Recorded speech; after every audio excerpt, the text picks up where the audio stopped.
ሰላም ጤና ይስጥልን ውድ የቻናላችን ቤተሰቦች፣ ዛሬ በአዲስና ሰበር መረጃ ወደ እናንተ መጥተናል። በየጊዜው የሚለቀቁ የዩቲዩብ ቻናል ቪዲዮቻችን እንዲደርሷችሁ ቻናላችንን ሰብስክራይብ በማድረግ የደወል ምልክቷንም በማብራት ቤተሰብ እንድትሆኑ ስል በታላቅ አክብሮት ጠይቃችኋለሁ። ብዙ ጊዜ እዚህ ቻናሎች ላይ የሚለቀቁ ቪዲዮዎችን ለመስራትና በተደጋጋሚ በውስጥ መስመር የሚደርሱትን መረጃዎችን ወደ እናንተ እያቀረብን እንገኝ ይሆናል። በዚያ መካከል ግን አንዳንድ ሰዎች ዘንድ ጥያቄ ቢፈጠርም ነገር ግን የኋላ ነገሮች እውነት እንደሆኑ ታውቀዋል። በዚህ መካከል እንግዲህ ዛሬ እጅግ አሳዛኝና ልብ ሰባሪ አዲስ መረጃ ወጥቷል። እያንዳንዳችን ይህን መረጃ በሰማን ጊዜ ቀድሞ በተሰሩ ቪዲዮዎች አንዳንድ ጥያቄዎችን ለማንሳት ብንሞክርም በስተመጨረሻ አዲስ ነገር ወጥቷል። ይህም በስተመጨረሻ የወጣው መረጃን እያንዳንዱን አስደምጣችኋለሁ። እስከ ፍጻሜው አብራችሁኝ ቆዩ። ሐሳብ አስተያየታችሁን ሐሳብ መስጫ ሳጥን ላይ እንድታሰፍሩ ስል በታላቅ አክብሮት ጠይቃችኋለሁ። ቀጥታ ዛሬ ወደ ያስኩላችሁ አዲስና ሰበር መረጃ አልፋለሁ። አብራችሁኝ ቆዩ።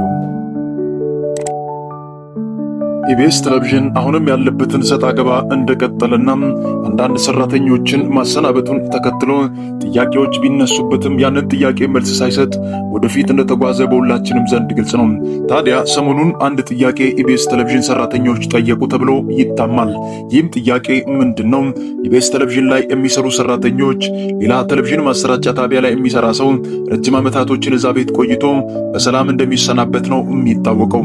ነገር ግን ኢቢኤስ ቴሌቪዥን ላይ የሚሰሩ ሰራተኞች ድንገት ህይወታቸው የሚያልፍበትና በሁለትና በሶስት ዓመት መካከል ከሁለትና ከሶስት ሰራተኛ ከአራት ሰራተኛም በላይ ህይወቱ ያለፈበት ምክንያት ምንድነው? የብዙ ጋዜጠኞች ጥያቄ ነው። ይህንን ተከትሎ አንዳንድ ሰዎች ጥያቄውን ጠይቀው በኢቢኤስ ቤት ቁጣ እንደተጫረና ኃላፊዎች ዘንድ እጅግ መነጋገሪያ ሆኖ እንደከረመ በሁላችንም ዘንድ ግልጽ ነው። ታዲያ የሚሰናበተው ሰራተኛ አለፍ ብሎ የሚሞተውም ቁጥር እየጨመረ መሆኑ እዛ ቤት የሚሰሩ ሰዎችን እያሰጋ ይገኛል። ያንን ተከትሎ ሉላ ገዙ ሰሞኑን አንድ ጥያቄ በኢቢኤስ ቤት ውስጥ እንደጠየቀች በሁላችንም ዘንድ ግልጽ ነው። ምን ይሁን ታዲያ ጥያቄው? ኢቢኤስ ቴሌቪዥን ድንገት የሚያልፉ ሰራተኞችን ለምንድነው መርምሮና ጥያቄውን ጠይቆ ያንዳንዱ የሚያልፉበትን ሁኔታ አጣርቶ የማያቀርበው? የሷም ጥያቄ ነበር። ያንን ጥያቄ ተከትሎ ኢቢኤስ ቴሌቪዥን በሷ ጥያቄ ቁጣ እንደተጫረበትና ይህንን ነገር በድብቅ ያስቀጠለ እንደሆነ የሚያውቀው ኢቢኤስ ቴሌቪዥን ለሷ መልስ ሳይሰጥ ቂም በሷ ላይ ያዘም ይመስላል። ያንን ተከትሎ እኛ አሁን የምንሰራ ሰራተኞች ዋስትናችን ማን ይሁን? እኔም ለህይወቴ ፈርቻለሁ የሚል ነገሮችን ለማውራት እንደሞከረች በሉላ ዘንድ ግልጽ ነው። ታዲያ ይህንን ተከትሎ ኢቢኤስ ቴሌቪዥን በየጊዜው ሰራተኞችን ማሰናበቱ ብቻ ሳይሆን ድንገት የሚያልፉ ሰራተኞች ቁጥር መብዛቱ ብዙዎችን ያስገረመና ግራ ያጋባ ሁኔታ ሆኖ ቀጥሏል።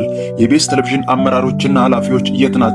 ማን ናቸው? የሚለው ደግሞ የብዙ ሰዎች ጥያቄ ነው።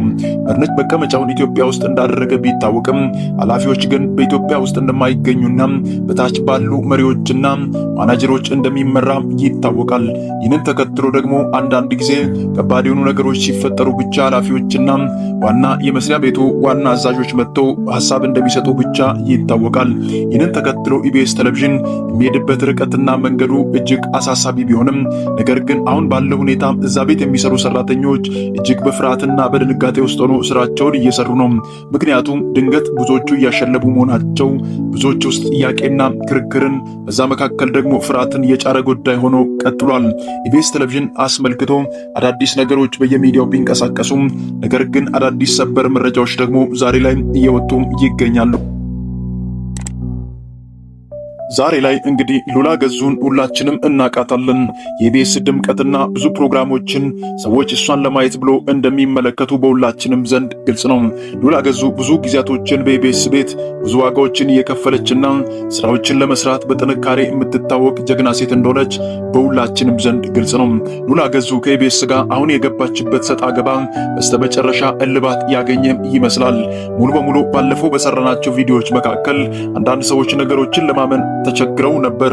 ኢቢኤስ ቴሌቪዥን ሰራተኞችን ሲያሰናበት ጥቂት ማስረጃዎችን እንኳን ሳይሰበስብ ነገር ግን ለራሱ የማይመች ከሆነ ጥያቄ የሚጠይቅና ውስጣዊ ነገር ያለውን ነገር የውስጥ ጉዳዮችን ለማወቅ የሚፈልግ ሰው ሲነሳ ኢቢኤስ ቴሌቪዥን አይመቸውም።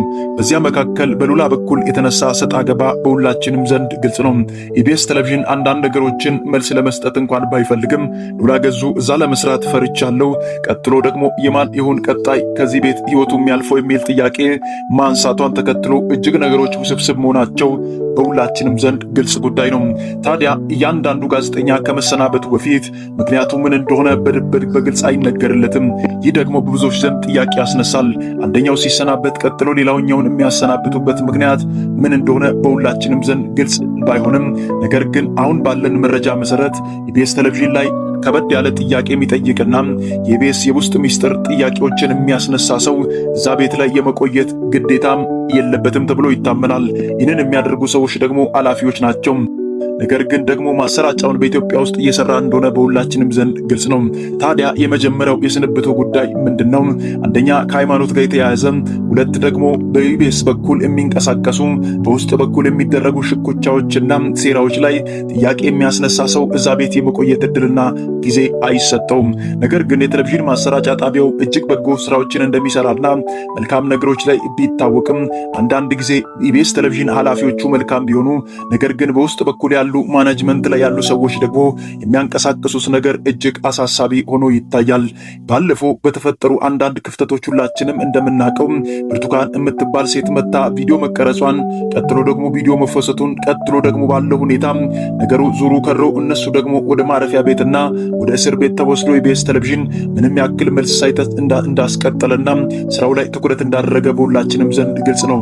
በዚያ ሰዓት አንድ ጥያቄ ተነስቶ ነበር።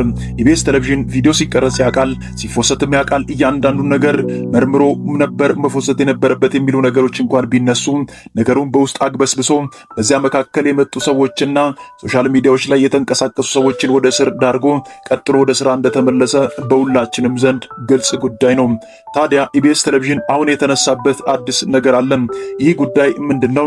ኢቢኤስ ቴሌቪዥን ላይ የተነሱ ክርክሮችን ውስጥ ነገር ላይ ያለውን ነገር ለማወቅ የሚንቀሳቀሱ ሰዎች ላይ እጅግ ከበድ ያለ እርምጃ እንደሚወስድ በሁላችንም ዘንድ ግልጽ ነው። ከካሜራማን ጀምሮ እስከ ቴሌቪዥን አቅራቢ ድረስ ሁሉንም ተራ በተራ ያሰናብታል። ይህ በሁላችንም ዘንድ ግልጽ ነው።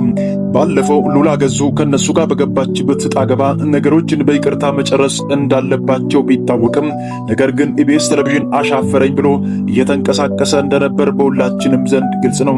ሉላ ገዙ ያጠፋሁት ነገር እንኳን ካለ ይቅርታ አድርጉልኝ ብላ መጠየቋ በሁላችንም ዘንድ ግልጽ ነው። ያንን ተከትሎ መቅደስ ደበሳይ አንድ ሐሳብ አጋርታ ነበር። ሉላ ገዙ ላይ አንድ ሐሳብ ተነስቷል። ይህንን በሰማው ጊዜ እጅግ አዝኛለሁ። ነገር ግን እኔም ድንገት ነው የተሰናበትኩት። ስንብቴን እንኳን የነገሩኝ መጨረሻ ሰዓት ላይ ለወጣ ሰዓታት ሲቀሩኝ እንደሆነ ብቻ ነው ማቀው። ነገር ግን ይቅርታ እንኳን ብትጠይቂ ሰዎቹ የሚሰሙ አይደሉም። የራሳቸውን ውሳኔ ወስኖ ሊያሰናብቱሽ ይችላሉ። ነገር ግን ስለዚህ ተዘጋጅተሽ ጠብቂ። እኔም በተደጋጋሚ ይቅርታ ጠይቄ በኢትዮጵያ ሕዝብ ዘንድም ግልጽ የሆነ በለቅሶ የታጀበ ይቅርታ ጠይቄያቸው ነበር። ያንን ተከትሎ ግን ምንም አይነት ምላሽ እንኳን ሳይሰጡኝ አስቀጥለው ከዚያ በኋላ ድንገተኛ በሆነ መልኩ አሰናብተውኛል። ስለዚህ ተዘጋጅተሽ ጠብቂ ስትል መናገሯ ይታወቃል። ያንን ተከትሎ ሉላ ገዙ በራሷ ዩቲዩብ ቻናል ልትመጣ እንደሆነና ሉላ ሾው የተሰኘ ፕሮግራም አዘጋጅታ ልትንቀሳቀስ እንደሆነ መረጃዎች ወጥቶ አጋርተን ነበር። ዛሬ ደግሞ በይፋ እንደዚህ ሆኗል። ሉላ ገዙ ይቅርታ እንኳን ብትጠይቅ ኢቢኤስ ቴሌቪዥን አሁን ባለው ሁኔታ ውሳኔን ሉላ ላይ አስተላልፎ ዛሬ የነበረው እሁድን በኢቢኤስ የተሰኘ ፕሮግራም ያለ ሉላ ሙሉ በሙሉ ተከውኗል። ሙሉ በሙሉ መቋረጡ መረጃዎች ተሰምቷል። በሉላ ገዙና በኢቢኤስ መካከል ያለ እርምጃ ለአንዴና ለመጨረሻ ጊዜ መቋረጡና ለአንዴና ለመጨረሻ ጊዜ ሙሉ ተቋርጦ ሉላ ገዙ የዛሬ የነበረውንም ቀረጻ ሳትሳተፍ ከዚያ ቤት ተሰናብታ የራሷን ዩቲዩብ ፕሮግራም ይዛ ልትመጣ እንደሆነ መረጃዎች ወጥቷል። ይህንን መረጃ ባጠናቀርንበት ሰዓት እንኳን ዩቲዩብ ቻናላቸው ላይ ገብታችሁ ብትመለከቱ ፕሮግራም ያለ ሉላ ገዙ ተከውኖ ዛሬ ተፈስቷል። ቀደሞ በሰራናቸው ቪዲዮዎች መካከል አንዳንድ ሰዎች ለማመን ቢቸገሩም ነገር ግን ሉላ ገዙ ለአንዴና ለመጨረሻ ጊዜ ከኢቢኤስ ቤት መሰናበቷ ተሰምቷል።